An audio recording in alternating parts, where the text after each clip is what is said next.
Greenland is not for sale! Sovereignty forever! No to Trump! This is our house, and we're going to make it stronger than ever before. As you can see from this map, this area right here is critical. We cannot allow this region to be compromised. The approximately NATO priority is Ukraine, not Greenland. And Trump's Greenland threats.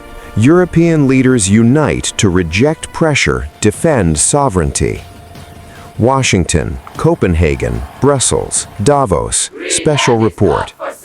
U.S. President Donald Trump's aggressive demands to acquire or gain control over Greenland, an autonomous Danish territory in the Arctic, have sparked a major transatlantic crisis, prompting European leaders to close ranks in strong opposition.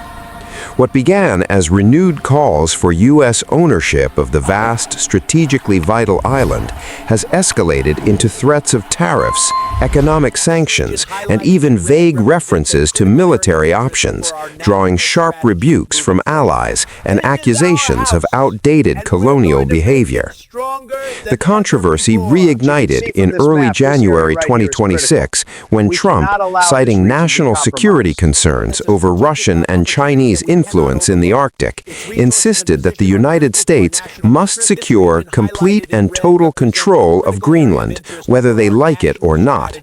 He argued that Denmark had failed for decades to adequately counter threats near the island, and he floated imposing steep tariffs on several European nations unless they dropped their objections and facilitated a deal. In response, British Prime Minister Keir Starmer addressed the UK Parliament, declaring that Britain would not bow to U.S. pressure on Greenland. "We will not yield to intimidation or threats, neither in Ukraine nor in Greenland," he emphasized, stressing the importance of maintaining a strong, constructive relationship with the U.S. while upholding Allied sovereignty and collective security. Starmer held direct calls with Trump, Danish Prime Minister Mette Frederiksen, NATO Secretary General Mark Rutte, and EU leaders to coordinate a response, reiterating that tariff threats against allies pursuing NATO security goals were completely wrong.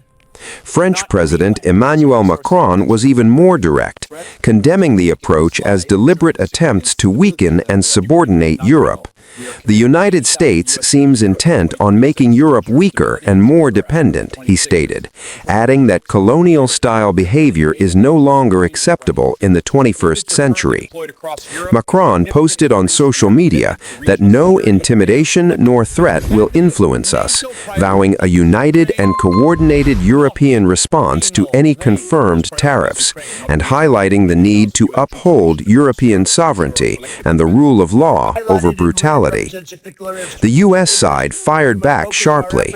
Treasury Secretary Scott Bessent, in a sarcastic jab at Macron, advised the French president to focus on France's own struggling economy rather than lecturing others, amid broader U.S. criticisms of European defense spending and reliance on American protection. NATO Secretary General Mark Rutte weighed in during remarks at the World Economic Forum in Davos, underscoring that NATO's top priority remains supporting Ukraine against Russian aggression, not Greenland. He pointed out that over 80,000 U.S. troops are already stationed across Europe, demonstrating America's commitment to the alliance. Rutte played a key mediating role, engaging directly with Trump, and helped broker what the U.S. president later described as the framework of a future deal on Greenland and the broader Arctic region. By mid to late January 2026, the situation showed signs of de-escalation. Trump announced he was dropping plans for tariffs, initially threatened at 10% and rising, on 8 European countries, including Denmark, Norway, Sweden, France, Germany, the UK, the Netherlands, and Finland, after discussions with Rutte.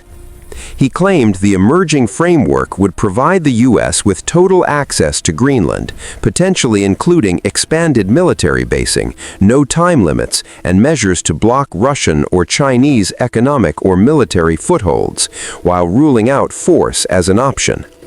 Details remain vague and under negotiation, with Denmark and Greenland insisting that any arrangement must fully respect Danish sovereignty as a red line. European reactions to the apparent climb-down were mixed, relief at avoiding a full trade war and potential NATO rupture, but lingering skepticism and calls for vigilance. Danish leaders praised Starmer's resolve and emphasized constructive dialogue on Arctic security, while EU officials, including Ursula von der Leyen, labeled the initial tariff threats a mistake that risked a dangerous downward spiral in transatlantic ties. Protests erupted in Greenland's capital, Nuuk, with thousands opposing any form of annexation or loss of autonomy.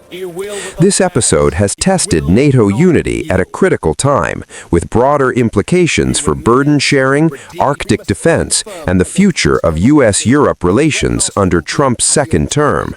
While military force appears off-table for now, and tariffs paused, many European capitals remain wary of Washington's reliability, prompting discussions on greater strategic independence, including potential reliance on France and Britain's nuclear capabilities.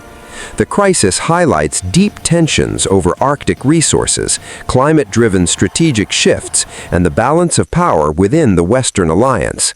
Negotiations continue, but European leaders have made clear sovereignty is non-negotiable, and bullying tactics will not succeed.